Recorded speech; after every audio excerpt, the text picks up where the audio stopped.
Hello, folks, and welcome back to the Average Movie Review Podcast. Today, I was just going to do a quick review on the last season of Squid Games, season 3. Um, Honestly, I thought it was a okay season. I think the downfall of this season was the fact that they just released it so late, and the hype died down. And by the time you get to some of the moments, you kind of don't feel anything, especially the emotional moments when specific characters end up passing away in the show. Um, Again, this is spoiler filled, so if you haven't seen it, uh, don't listen to this episode. But if you have, then you should know. Or if you don't really care and you want to just get a good idea of it, yeah, sure. But yeah, I think it just failed to connect with the audience in that sense, that because of how long it took. Like if you released it maybe on a daily basis or like a weekly basis, the episodes one after another, I think there would have been much more hype. Or even if you released it maybe a month or 2 weeks after, there would still be a lot of hype. And not only that, but I think a lot of people would have been able to connect to the season and to the series. Those who waited until the entire series was released will probably have a different view compared to those who watched the season or watched season 2 and then was waiting for season 3.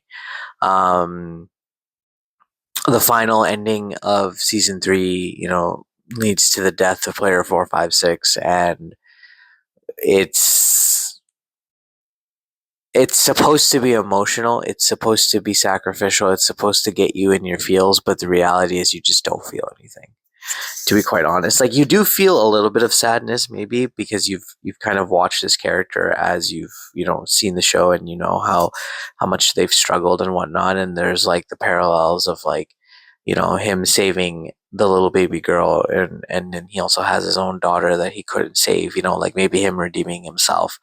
um but and then there were some satisfying deaths with that old man who I don't know, but that stupid gambling man who also has like sex charges against him in real life. That guy, he was just annoying as hell. So it was nice to see him die finally. Um, the games were very good, though. I will say the hide and seek game was pretty interesting. I love the jump rope game.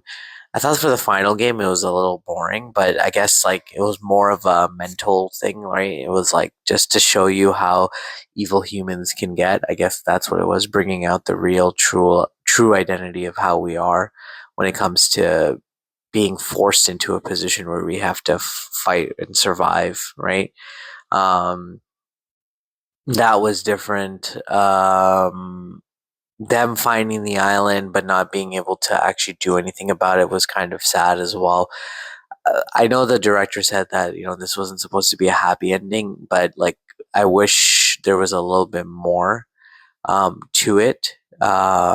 Some redemption in that sense. Like we lost 456. The detective wasn't even able to save his like stop the games from continuing. Perhaps the games will continue forever, or even kill his own brother to stop it. Like a little bit of a satisfying ending of where like the good guys kind of win would have been, I guess, nice. And I know.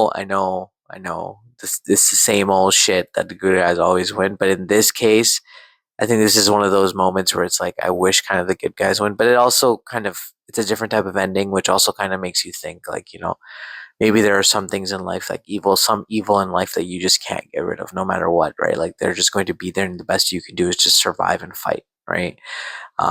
There's that, I guess, that theory as well. Yeah, I think overall, like I'd give this season, like in all honesty, like a solid 5 out of 10. Just because there were some few good deaths, few good moments emotionally.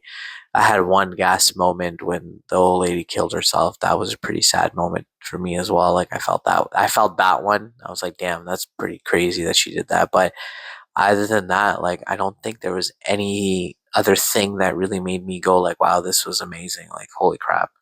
Um, I just feel that they could have done better, or it's not even that they could have done better. I think the season itself was great in the sense if they just released it back to back, I think there would have been much more of an impact, as I mentioned before. Like I felt like I had no connection to this character, to these characters. I had no connection to the show because it just took so long. And I think like this is what's going to happen with the release of Stranger Things as well. Um, it's been so long that we just don't give a shit anymore, to be quite honest. Like, yeah, we see trailers and we're like, oh yeah, okay, cool. But it's been like 2 to 3 years and it's too long. You can't do that for a show. And or if you already have everything shot and you decide to split it in half, then that's stupid. Just like how the new Wednesday season 2 is also split in half again. I kind of understand Jenna Ortega is very famous now and she has like a lot of work to do and stuff like that, but I don't think even it's her fault, to be quite honest. I think it's more so like just the fact that the studio for some reason thinks it's a great idea. Like Netflix thinks it's a great idea to release half and half. You want to do weekly, I think that's okay. Just like how Amazon does it, and then they take like a kind of a mid-season break, even though they only have like 6 or 10 episodes, which is so stupid. If you have like 20 episodes, I don't understand. But um, you could do kind of that, but you can't really do like weeks or a year or 2 years, 3 years break. Like it doesn't work, and not anymore. And the whole point of streaming is like we want to see everything right away. It's not like we want to wait. You kind of defeat the purpose of streaming. But anyway, sorry, I went off on a tangent. But yeah, overall, I think um, great, like okay season. Honestly, could have been better if they just released it all together. I think you'll enjoy it or you'll just won't feel anything. I don't think you'll hate it, but I think either you'll enjoy it or you just won't like it. Like you don't feel anything. Sorry, you won't really give a shit. That's about it. But let me know what you guys think in the comments below, and I'd love to hear from you guys. And I also put up 2 Superman reviews. Love if you guys could listen to those as well. And yeah, and if anyone is listening, thank you and have a wonderful day.